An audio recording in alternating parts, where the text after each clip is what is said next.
Welcome to today's episode of Voices for Change. I'm Nia, and with me is Akash, a concerned young voice who's here to shed light on a very serious issue that has been making headlines across Kerala, the increasing cases of minor rape. Akash, thank you for joining me. Thank you, Nia.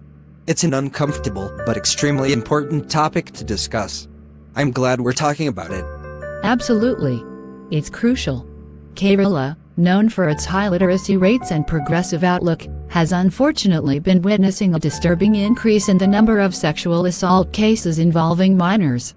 The rise in such heinous acts leaves us all in shock and sorrow. But what's causing this uptick? Why are these cases happening more frequently, and what are the societal factors contributing to this?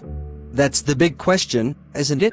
The first thing that comes to mind is the normalization of violence against women and children. In Kerala, a state that often prides itself on its high literacy and progressive ideals, we are still grappling with deeply ingrained patriarchal attitudes.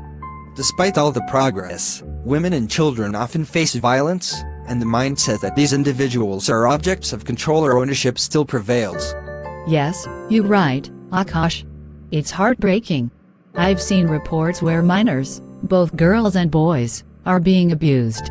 The rise in cases seems to coincide with issues like increased access to digital media, family neglect, and a lack of robust education on personal boundaries and respect. Exactly. There's no denying that the internet, with its unfiltered content, is playing a role.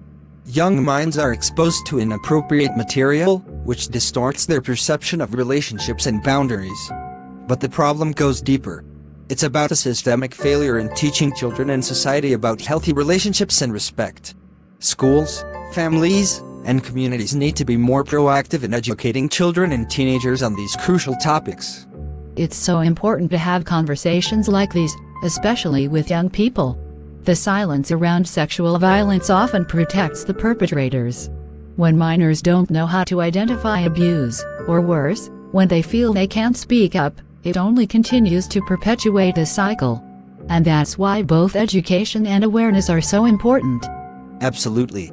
It's also a failure of law enforcement and legal systems when cases aren't taken seriously. We need stricter and more immediate action to protect victims and punish the guilty. The laws must not just exist in theory, they must be implemented swiftly and effectively. Justice delayed is justice denied. Yes, the judicial process must be more victim-friendly. Often, survivors of sexual violence face a daunting and intimidating system. But it's not just the courts. Society as a whole must start treating these issues seriously. We need to empower minors, give them the tools to recognize abuse, and create an environment where speaking up is encouraged, not stigmatized. And that's where we, as a society, need to take responsibility. It's not just up to the victims or the authorities. It's up to all of us.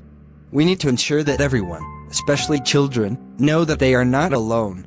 There must be support systems, whether in schools, communities, or online spaces, where minors can safely reach out for help. Right, Akash.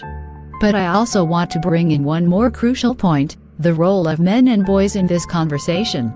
Often, the narrative around sexual violence is framed in a way that excludes the male population from taking responsibility. Men must be taught that respect is the foundation of any relationship and that consent is a fundamental right. They must unlearn toxic masculinity and embrace healthy, respectful behaviors. Exactly. We need to create a generation of men who see women and children as equals, with dignity and respect. This starts at home, in schools, and in the media. It's important for boys to grow up knowing what it means to be a responsible person in society. We also need to highlight the importance of community awareness. Local communities can come together to support victims, whether it's by offering counseling, legal aid, or even just being a source of emotional support. And let's not forget the role of media. They have a huge influence on shaping public opinion. Reporting on such sensitive issues must be done with care, ensuring that survivors are not further victimized or exploited for sensationalism. Responsible journalism can make a huge difference in reducing stigma and spreading awareness. Absolutely, Akash. This is not just a legal issue. It's a societal one. We all need to step up.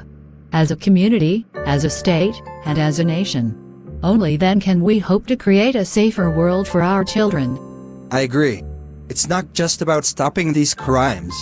It's about building a culture of care, respect, and justice. It's about making sure that every child, every individual, feels safe, heard, and valued. Well said, Akash. To our listeners, we urge you to take this conversation forward. Talk to your children, your friends, your communities.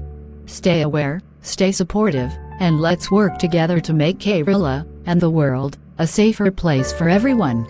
Thank you for having me, Nia. It's been an important discussion, and I hope it reaches the right ears. Thank you, Akash, for sharing your thoughts. And thank you to all our listeners. Please share this podcast and start conversations about this pressing issue. It's time for change. Stay safe and stay aware.